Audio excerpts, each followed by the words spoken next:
The big science questions on Brainiac tonight. Ginger whingers. Are redheads more sensitive to pain than brunettes? Taking down their particulars. Is a job interview easier if the panel are naked? So, Mr. Brown, how do you get the best out of people? Indestructible objects. Are they really? And Brainiac boffin Jon Tickle really pushes his luck. Brainiac. The dog, man's best friend. Well known, of course, for his smell. That's not the aromas he creates, that's the smells he can detect. But also their sense of hearing. Thank you. Now, human beings can hear noises of up to 17,000 hertz. Dogs can detect noises of up to 100,000 hertz. Now, this is called a silent dog whistle. The theory is that human beings can't hear it. Its frequency is too high, but dogs can. Of course, if we can't hear it, how do we know it works? To find out, we armed one Brainiac with a whistle and let him loose in the park. The object of this exercise is to see if our canine friends really can hear a silent dog whistle. Supposedly, dogs as far away as 300 metres should be able to hear it. But if these dogs can, they just don't care. Some dogs did, however, stop and have a listen. Or was it just our Brainiac that they found disturbing? They came in all shapes and sizes, but as always, it was the small ones that were most uptight. The owner said this dog doesn't normally bark. Again, it may have been the Brainiac and not the whistle.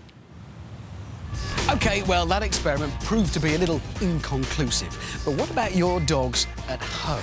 If they're outside, go bring them in now, because throughout this show, we're going to be playing high-frequency sounds that you can't hear, but your dog can. So if they start to act a little strange, you know what's doing it. Now, to make this easier, you're going to see this on the screen every time we play the sound. Now, if you haven't got a dog, don't worry, because most household pets will react to this noise, we're told. Give it a go now.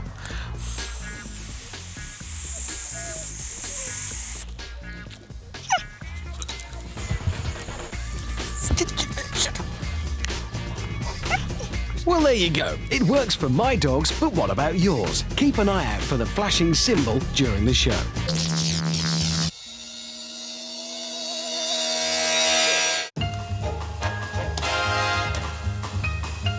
Does people wishing you good luck actually make a difference? Or can you bring bad luck on yourself? To find out, first I have to test my luck under normal conditions. Right, here we go. I've never played this machine before, so any winnings will all be thanks to Lady Luck, and nothing to do with skill. Feature, super pay rise. I've no idea what that does. Let's have a win. No loser's got to be good news. Gamble. Wow.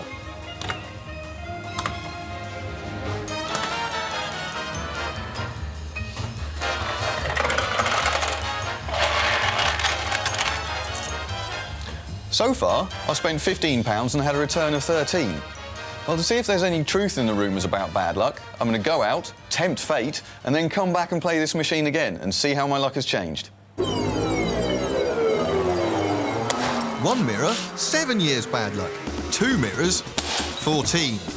It's bad luck to walk under a ladder, so it must be really bad luck to walk under 4. And as for spilling salt... I'm not throwing that over either of my shoulders. And for good measure, here's some new shoes on the table as well. Crossing someone on a stairwell is considered bad luck by some, as is stepping on cracks.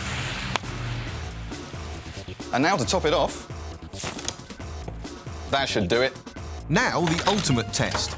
If there's any truth to superstitions, after what I've just done, luck should be very much against me, and in theory, I should lose heavily. No. Low 11. Fruit machines, the easiest way to spend money. I'm just gonna hold those two again. Super fast cash, we'll take that.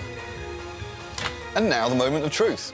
On my left, the pile of winnings before I tempted fate, and on my right, the frankly quite disappointingly meagre pile of winnings after I tempted fate. So what have we learned from our highly scientific experiment today? I think we have to say, don't mess with Lady Luck.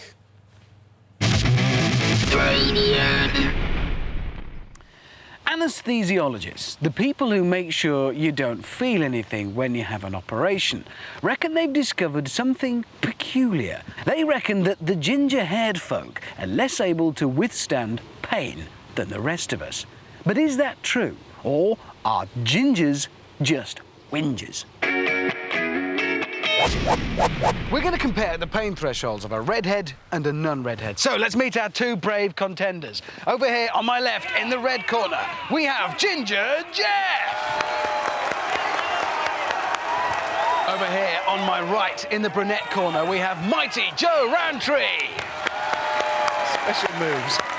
Gentlemen, if I can call you into the centre of the ring, please. Can we have a good, clean fight? No punching below the belt, no crying like girls, OK?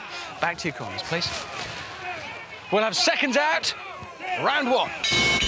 Our fight is a 3-round contest. Whoever gives in first loses the round, starting with the very painful head rub. Because we don't want to be here all day, we've picked contenders who are guaranteed to give up easy. Everyone, however, has a unique response to pain. Something that's unbearably painful to one person might be only mildly painful to another. The experiment that was done recently at the University of Louisville, however, turned up unexpected results. Stop it! Round one goes to Ginger Jeff. The next round is the nipple twisting. So, seconds out, round two. On your feet. Stand up. Now you're gonna get it, baby. Who's your daddy? You are! It hurts. Want a bit more, darling? In the Louisville experiment, electric shocks were given to a sample of people. Come on, dance for me. It was found that the redheads needed 20% more anaesthetic That's painful. Leap up and down for me. than the brunettes in order to cope with the pain. But why would gingers feel more pain than everyone else?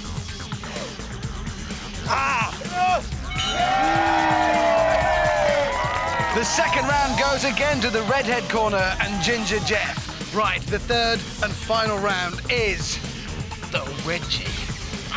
Seconds out, round three. Turn around. Scientists believe that the answer involves melanin, the pigment that influences skin and hair colour. In redheads, the hormone that produces melanin is faulty, and it's believed to interfere with the parts of the brain that sense pain, making ginger nuts more sensitive. All right, back off, get off. Yeah. But not, it seems, in this case. The unanimous winner, undefeated in all 3 rounds, Ginger Jeff! Amazing! So, gingers of the world, you have nothing to fear. It's the brunettes who feel pain like big girlies.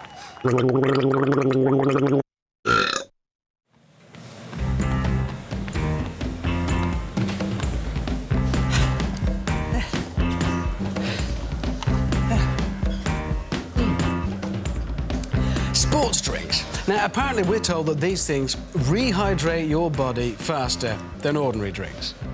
OK, well, if they get into your body faster, does that mean they can, you know, get out of your body faster? In a race to the loo, will sports drinks leave those ordinary out-of-shape drinks standing? 3 bladders, 3 genuine members of the public, 3 pints, lager, water and a leading sports drink.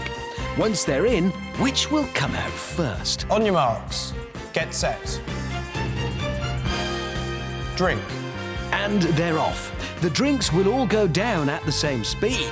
But then what? While lager passes through the body, it also takes water from your blood on the way. How quickly will it all get to the other end? Our body is 90% water. Will this little extra prove surplus to requirements and open the floodgates?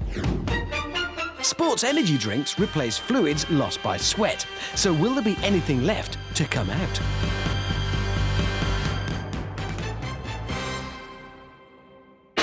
Later in the show, do job seekers perform better if they're interviewed by naked people?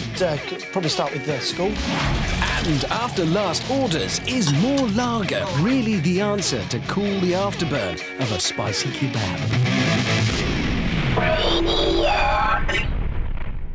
If your dog's been behaving stranger than normal during the show, that's because every time this comes on the screen, it's sending out a high-pitched frequency. Thank you. That you can't hear, but dogs and other household pets can. So if your dog's not in there watching right now, we're doing it throughout the show, so get it in and we'll see what happens. Still to come, we play with fire to find out which flame is the fastest. And we do more stupid things with a microwave.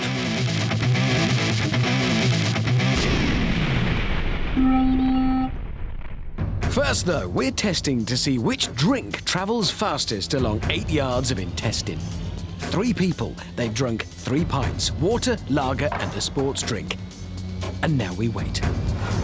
It's been an hour and we're expecting a result any time now. A train journey always makes you want to wee, so we're recreating that effect to move things along. A little visual and oral stimulation should help too.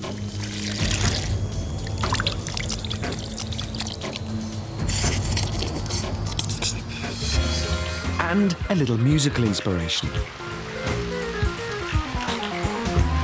It doesn't take long.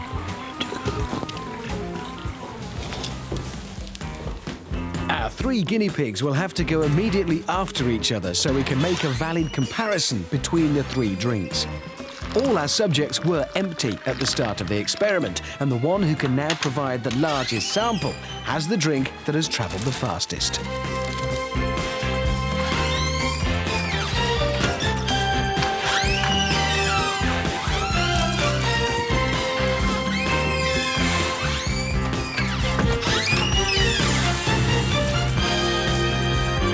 A few moments of careful analysis will then produce the verdict.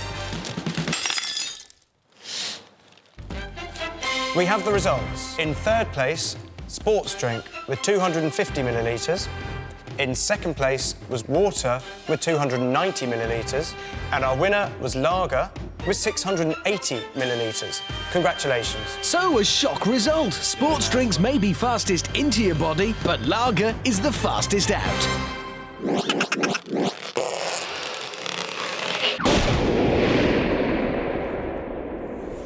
You're watching Brainiac. And my name is Patrick Mower. I'm one of the Butch members of the cast. Which flame burns the fastest? We've laid out 3 30-metre tracks of guttering and put big explosives at the end to try to find out. Each track will be filled with a different flammable liquid and then ignited, which is great for us because Brainiacs by nature love playing with fire and making things go bang. The first liquid to be tested is white spirits. Once the flame reaches the end of the track, it will ignite a fuse, which will in turn set off a big explosion. At that point, we'll stop the clock.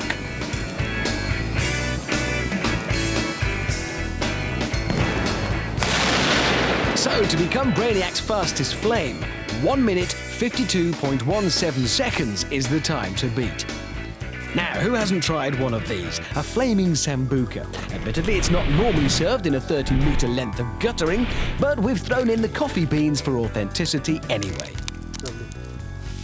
Sambuca, of course, is often used by show-off bartenders who pour it along the bar and then set fire to it in order to impress the girls. Today, though, it's purely scientific. Mind you, burning rather than drinking the sambuca was a difficult decision to make for our Brainiacs.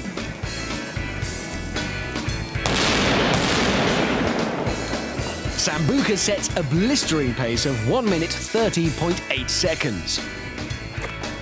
Our 3rd and final flame is petrol, the one the smart money is on. Used to power vehicles the world over, created for its ability to combust. Yes, you can see the difference. The petrol is just racing away down the 30-metre track, easily burning off the competition. And in fact, an absolute no contest.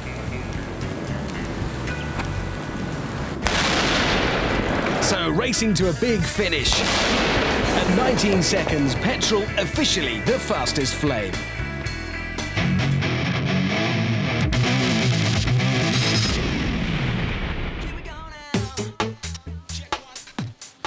Here's one for you. If identical twin brothers married identical twin sisters, would their children be identical?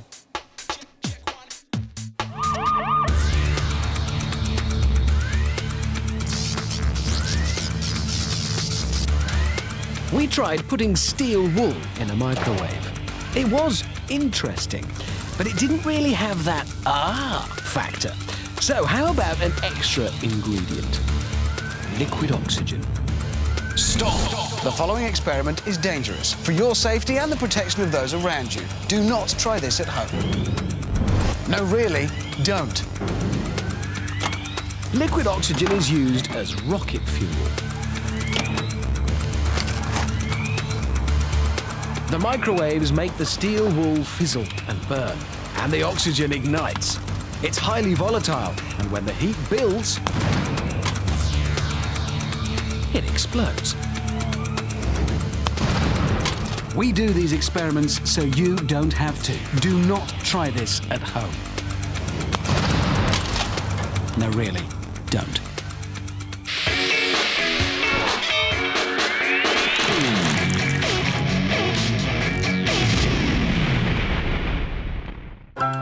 Pub science, the Brainiac alternative to a bar brawl. Honestly, you're going to be really amazed. I can stub that fag out on that money without burning it.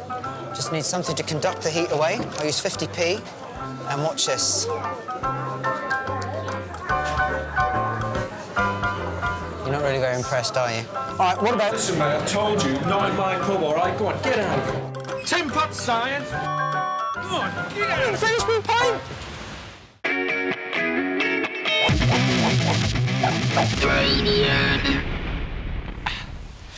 Psychology, biology, physiology, oleology. We at Brainiac don't believe in any of that nonsense. We believe in real science, science that matters, like the science of kebabology.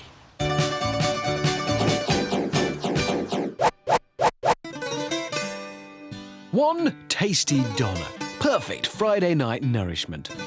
But after a couple of beers, you always ask for too much spicy sauce. So the big question, once you've eaten it, which drink is best to cool your mouth?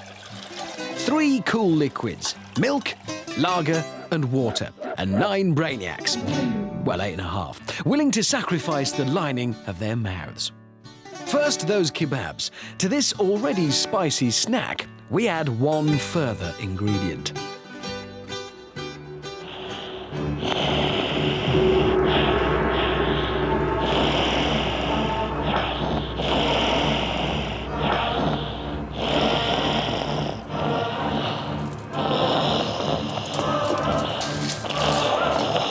Hot chili sauce. Very hot. It's made from the habanero pepper and is the spiciest sauce that can be bought on the open market. The Scoville unit measures the relative hotness of spicy food. This sauce has a rating of 250,000. And our Brainiacs now have to eat it. Please pick up your kebab. Now please bite your kebab.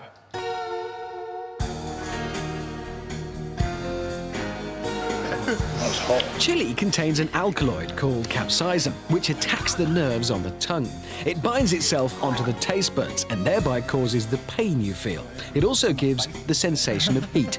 It's important not to rush this stage. We must allow the kebab the time it needs to do its work.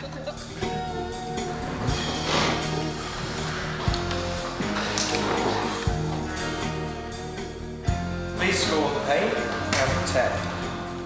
The Brainiacs now have to score the kebab on the pain it's caused. It's still stinging me, so I'm going to go for a 10.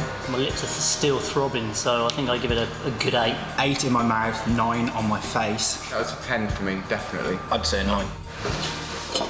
Now for the relief. Each team of 3 gets a different liquid to drink to neutralise the pain. Please pick up your drink. Please drink. Water is many people's liquid of choice. Its very blandness should work to its advantage by massaging the aching taste buds in its neutral flavour. Many adherents of the kebab diet swear by lager. Alcohol, of course, can dull feelings of pain, as any medieval surgeon will tell you. The bookie's favourite, though, is milk. Capsaicin is soluble in fats, and as such, milk should be particularly good at loosening the bonds that tie the chili to the tongue. Please score the pain you feel now out of 10. On the outside of my lips, it's quite soothing. Okay. Still feel that. Yeah. Well, I think lager's your friend, and although it cooled me down, my lips are still burning. And here's the verdict. The result. The best drink to have after a kebab is milk.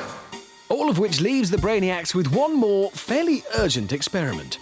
How to deal with the effect of cheapo kebabs on the digestive system.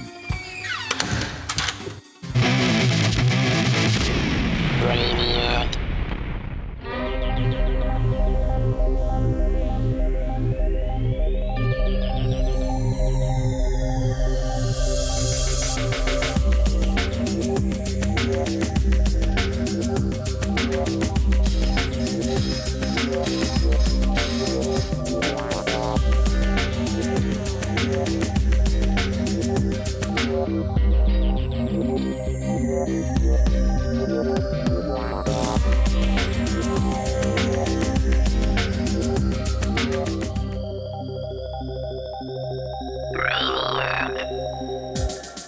I'm Peter Logan, and this is my exploding paste.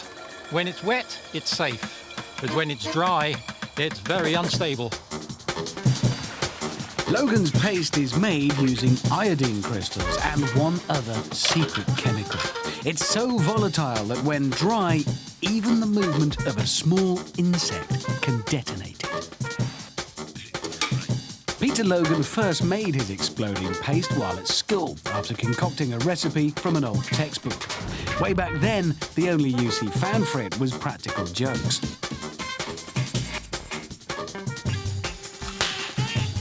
Many decades later, nothing has changed.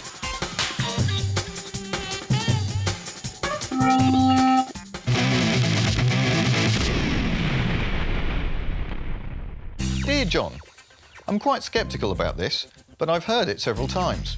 I've even heard Richard Madeley quote it on the telly. The fact states that if you go to the bottom of a well during the day and look up, you can see the stars. Is it true? Cheers, Emma from Norwich. Well, Emma, let's go and see what we can find out. Right then, Emma. Getting to the bottom of a well was just too difficult and dangerous for a big scaredy cat like me. You need breathing apparatus, safety equipment, couldn't be doing with it. So we got the next best thing, a 30-metre high disused chimney. There's just one small problem. The chimney's all blocked up. It hasn't been used for the best part of 30 years. So if I'm going to get in there and have a look up the top, we've got to clear some of this muck out.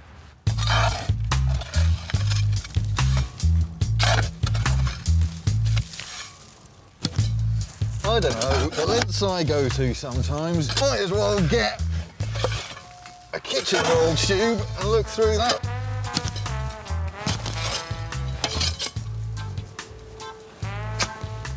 Right then, reckon that'll do us? I'm going to take this little baby in there and see what we can see.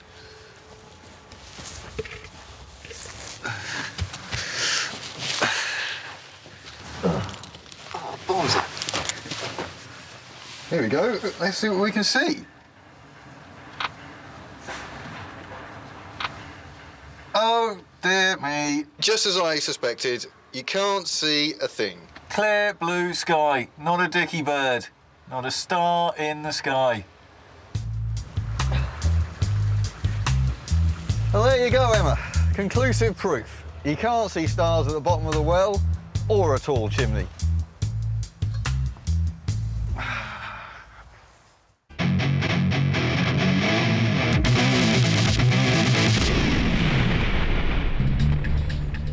Fat v Thin is a physiological quest to determine whether it's better to be under or overweight when nature throws its elements at you. We've discovered it's better to be overweight if stranded in the sea, as big equals buoyant. But it's better to be bony in a blizzard, as our thin guy stayed the driest. When it comes to handling the heat, our thin guy kept his cool. Yay! But was bowled over by the breeze as we discovered mass matters in a full-force gale. Yeah!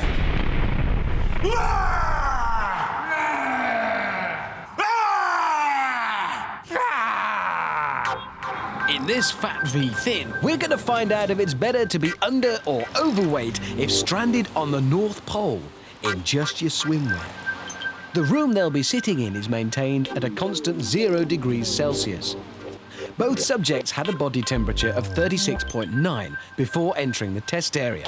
The first subject's body temperature to drop by 3 degrees will be declared the loser. Their progress will be displayed on a digital readout.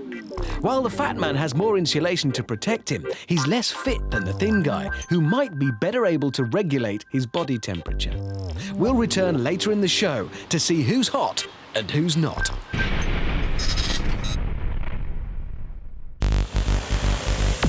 People say that science and art don't mix. We disagree.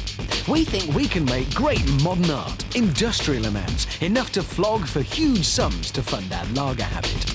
Leonardo took 4 years to paint the Sistine Chapel, but we haven't got that kind of time. On Brainiac, art is delivered by an air mortar at 80 miles an hour. All good Brainiacs know how to fill a condom. Little bombs of paint.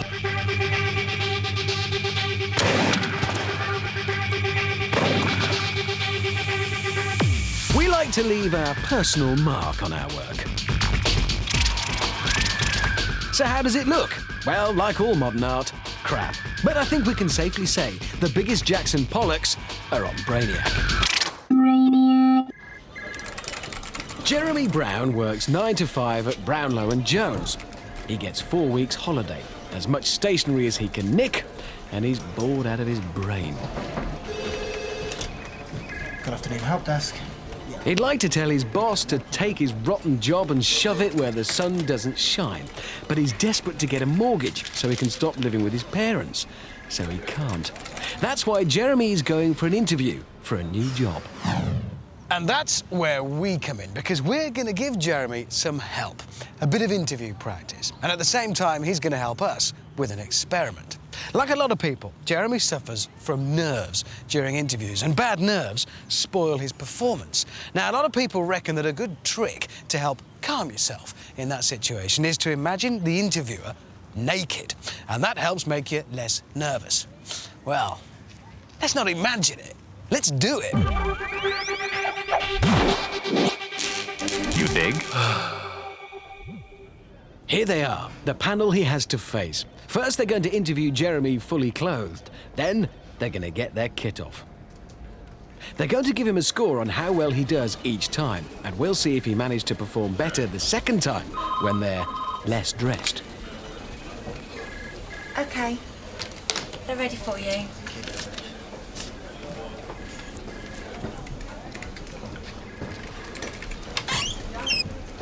Welcome, Mr. Brown. Hi, pleased to meet you. I'd like to take a seat there. This are my colleagues. We're also wiring Jeremy up to a heart monitor to get a reading for each part of the interview. So, best of luck, Jeremy. Tell us a little bit about yourself, Mr. Brown. Well, where would you like me to start? I could probably start with school, or... OK. Right. The thinking behind this theory is that if you can imagine your interviewers naked, then you'll feel that they are more human, as vulnerable as you feel, and therefore that you have nothing to fear from them. It's like if they've got everything on show, they're hardly likely to have a pop at you. One of my jobs was to source a below-the-line marketing agency for one of their summer campaigns. So far, Jeremy's heart rate is quite high. He's usually 60, but already he's scaling 98. The nerves are starting to show. And what sort of salary are you expecting? I feel as though, you know, my time in the industry has warranted a pay rise. So, you know, I feel that I could be earning something like £21,000. Well, the panel don't seem to be too impressed so far. Well, thank you, Mr. Brown. Thanks very much. If you'd just like to go outside and we'll be with you in a little while. Thank you very much. Thank you. Nice to meet you. Jeremy's heart rate averaged around 88 beats per minute over that part. But how do the interviewers rate his performance? I didn't didn't get the feeling that there's that sort of indication of responsibility. We want the man to do the job. I mean, is he the man? Is he a person who can't settle down, you know, and get on with the job? I did feel that, yeah. So it's not looking good for Jeremy. But how well will he do in the second half of the interview? Now the clothes are coming off. Will he be less tongue-tied when he gets an eyeful of this lot? Also to come, fat or thin, which is it best to be if you're stranded at the North Pole? And it's claimed that these things are all indestructible. But are they?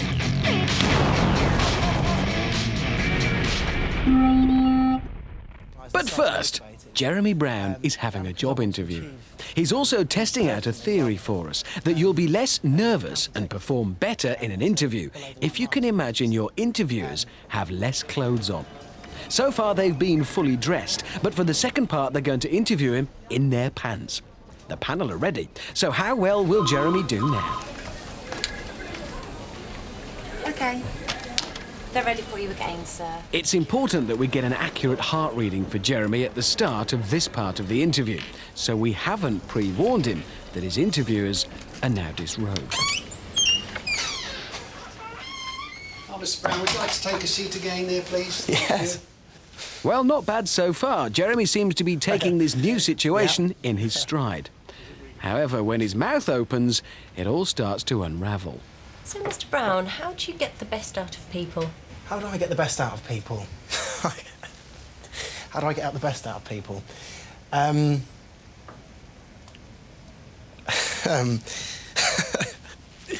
Right, yeah, in what situation? In a work situation? Jeremy's heart rate also tells the story. He must calm down soon, or there could be a fatality. Yeah, I've got to obviously take each individual as their own, and you've got to sort of... It's not looking good for our theory. Yeah, recently, I mean... It seems that instead of making him more relaxed, he's actually finding it harder to concentrate with so much flesh around. A bit better. The mouth opens, but the brain fails to engage. Yeah, absolutely. Yeah, absolutely. Right. Yeah, I really wouldn't mind that at all. Right. Mm-hmm. Would you mind filling in a health form? Yeah, not at all. Jeremy should now be feeling empowered, confident and capable. Instead, he appears to have turned into a gibbering mess. Here. He doesn't know where to put himself. It would be nice if you could just fill the details. And how much notice would you need to give your present employer if you were offered the position? Well, contractually, it's 1 month, but obviously that is negotiable if I get offered the job. Ah, that's very good, very good. Well, thank you very much for coming in, Mr. Brown. Well, thank you very much for seeing me. Appreciated it. Thank you very much for seeing me, yeah, thank you. Appreciate that. Cheers, hopefully speak to you soon. Bye. Lovely. Bye. It's all over. Our readings show that when the interviewers had their kit off, Jeremy's average heart rate was 27% higher than when they were clothed. He also visibly struggled more with bare bodies in front of him. Okay. So did the panel think he should get the job? They're ready for you now. Time to give him the bad news. Oh, Mr. Brown, would you Oh, take a seat again? Thank you very much. Well, after a quite extensive interview, I have to say that the first part of the interview we scored you 5 out of 10. Right. And the second part was 3 out of 10. Right. So unfortunately, we won't be able to progress your application further. Thank you very much for coming. Well, thank you very much for seeing me. Another theory bites the dust. Nah, didn't get it. Naked or clothed, if you're rubbish at being interviewed, you'll always be rubbish. Back to the day job, Jeremy. You loser.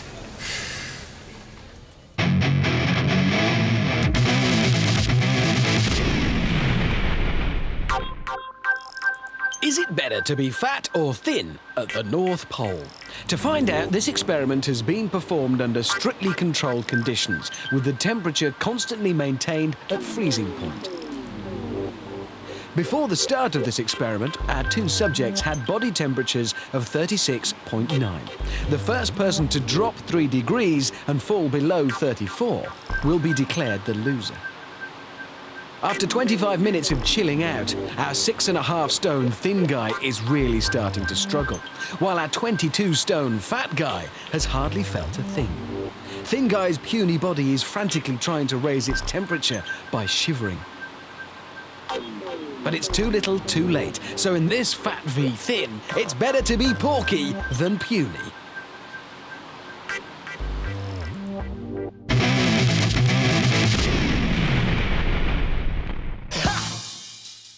We're the Brownlow boys. That's me, Terry, and this is my boy, Jamie. We've been dealing in safes for 28 years, and this one here is one of the best. So good, in fact, we're putting 200 big ones in it. And if you can crack our safe, the dough's yours. But don't count on getting inside too easy. It's nearly 1 ton of solid steel. The doors are 5.5 inches thick, and it's been specially designed to resist attack from torches and drills alike. Our safe started out looking pretty sharp, but all the efforts to get into it have begun to take their toll. This drop hardly made a dent. Fire, petrol-powered angle grinders and sledgehammers roughed it up, but only a little. 2 stock cars had a go at it, but the only damage was cosmetic. Not so for one of the cars. The engine was a complete write-off. Former Specialised debt collector Dave Courtney and his crew had a go, using their tools of the trade. But again, the cash remained securely locked away. This time, it's the turn of our explosives experts. Today we're going to try and blow a hole through this safe using some of this stuff. This is primer cord. It's got some high explosive compound called pentaerythrotetranitrate. Burns at 17.5 kilometres a second. Pretty fast stuff. And we're going to try and attach it to this safe now. The explosive needs to be wired and rigged up to an ignition system. This enables it to be detonated from a safe distance. The bomb goes on to the weakest part of the safe, the combination lock. The big question is, will something that burns at 17.5 kilometres a second be able to do any damage to the safe?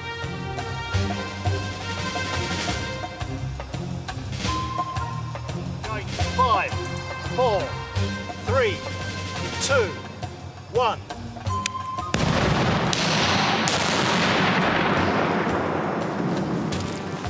Well, you can see where it's actually pulled off the aluminium coating here, and this has just burnt us away, but we're going to need something an awful lot more powerful to get through this 4-inch thick steel here.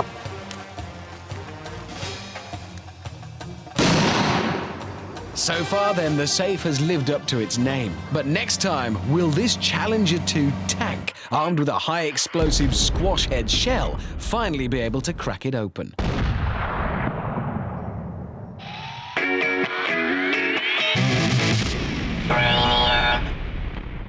If you've noticed your dog or cat's ears pricking up more than usual during the show, that's because of our Brainiac experiment. Every time this symbol appeared, we've been playing a high-frequency sound that only they can hear. So if your pet reacted, we'd like to know. Do drop us a line at info@brainiac.co.uk. That's info@brainiac.co.uk. However, if your cat or dog has crapped on your brand new sofa, it really wasn't our fault.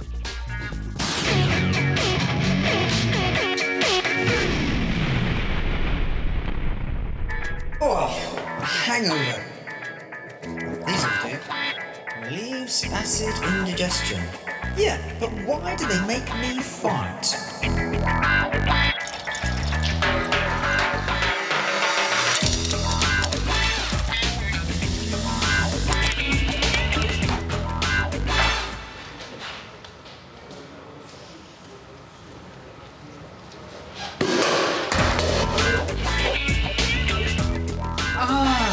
That's why they make me fart.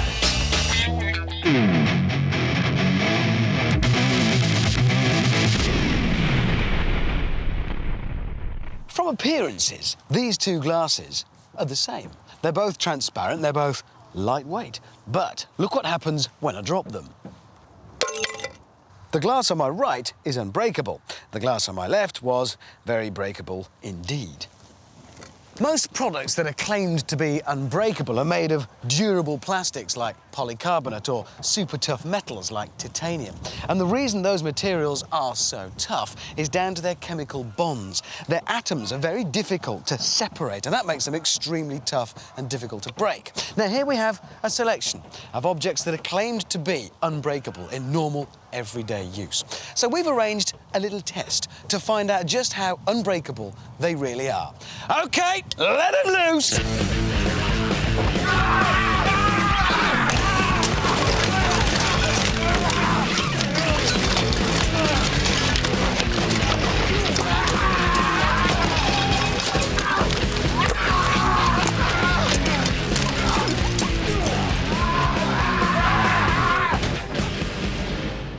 So that's the first test out of the way. Time to see what damage our deranged brainiacs have done to our so-called unbreakable items.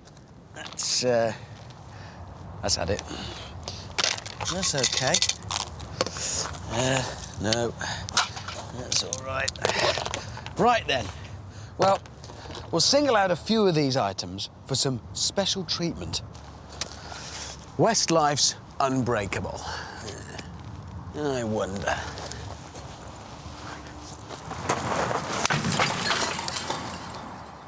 I think not. This is science.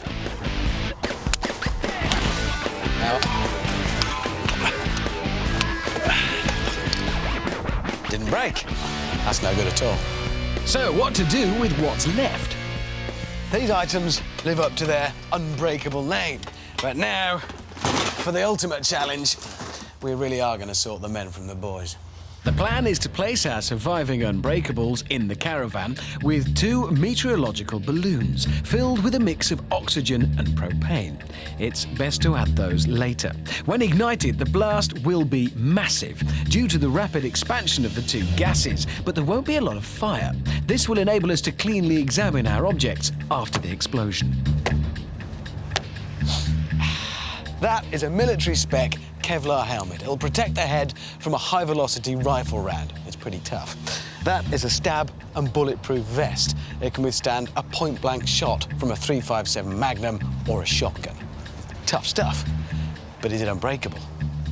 Well, we're about to find out as we carefully place our mannequin in the caravan, along with our 2 fully fueled weather balloons. Now, whatever you do, don't blink or you'll miss it.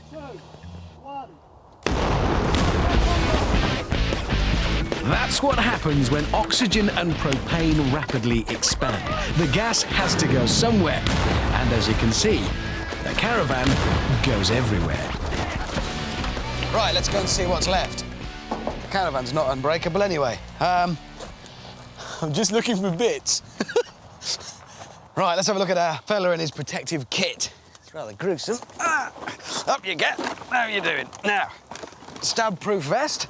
Seems to have held up surprisingly well, and the Kevlar helmet, you know, it's not as bad as it looks. I think he might just pull through. Tin plates, they're all right. Oh, look at that. They're bent. That's intact. Right then, out of everything we tested, these are the survivors. I mean, some of them a bit battered and bent, but, you know, still serviceable. And these glasses, well, they're incredible. Time they were upgraded, in fact, from unbreakable to, I think, truly indestructible. So there you have it. Not everything in life does what it says on the tin. But then it's not every day someone tries to blow it to bits.